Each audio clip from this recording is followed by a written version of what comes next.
Caitlin Clark says Collier made valid points and Commissioner Engelbert hasn't contacted her.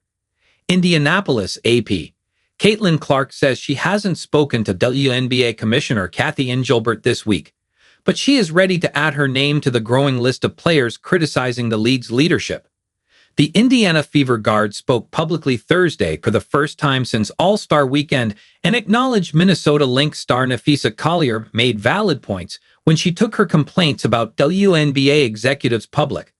"I think what people need to understand, we need great leadership in this time, across all levels," Clark said. "This is straight up the most important moment in this league's history. This league's been around 25 years, and this is a moment we have to capitalize on."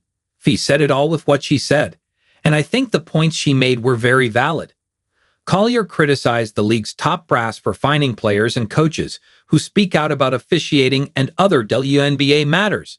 Her comments came 2 days after the top-seeded Lynx were eliminated from the playoffs without Collier, who suffered an ankle injury on a no-call play near the end of Game 3, or coach Cheryl Reeve, who was suspended and fined after storming the court and contesting the no-call. While other players and coaches have joined the chorus, Clark had remained silent until Thursday as she continued to recover from what turned out to be a season-ending right groin injury. Her rehab was complicated by what she called the worst sprained ankle she's ever suffered as she started to practice. In fact, she's still not 100%. Clark said she hopes to return to playing 5-on-5 by late October and will spend part of the offseason focusing on USA basketball responsibilities.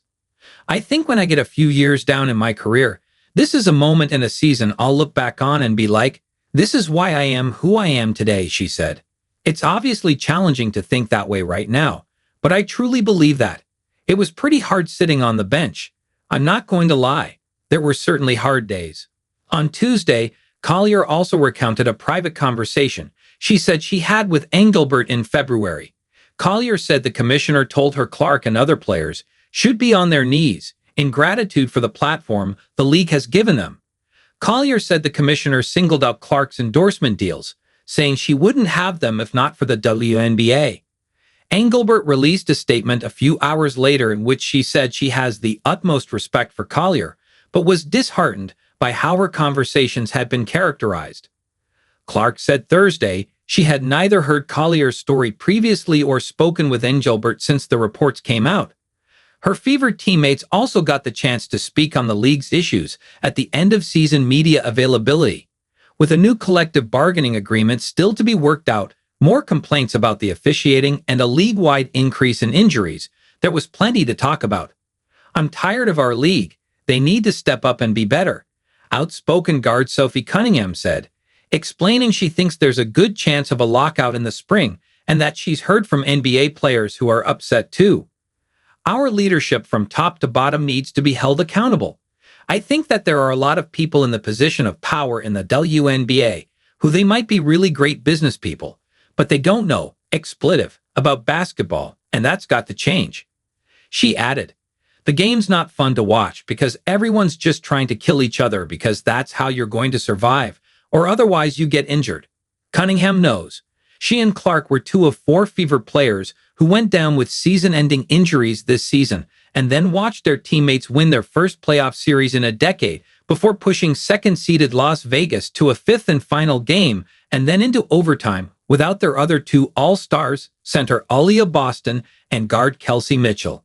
Boston fouled out and Mitchell was taken to a hospital after suffering cramps, so severe she couldn't feel her legs or feet. "I'm feeling fine," Mitchell said. "I don't think I could play in a real game for another. I mean, realistically, just take some time to rest. But I probably should take some time to kind of reset because I lost a lot of fluid. I just kind of felt scared because my legs were so numb and so paralyzed, so to speak, that I couldn't feel my feet." Fever executives said one of their top offseason priorities was re-signing Mitchell, Indiana's top scorer. But before looking ahead to next season, the WNBA and its players must figure out how to resolve the growing complaints and the looming labor strife.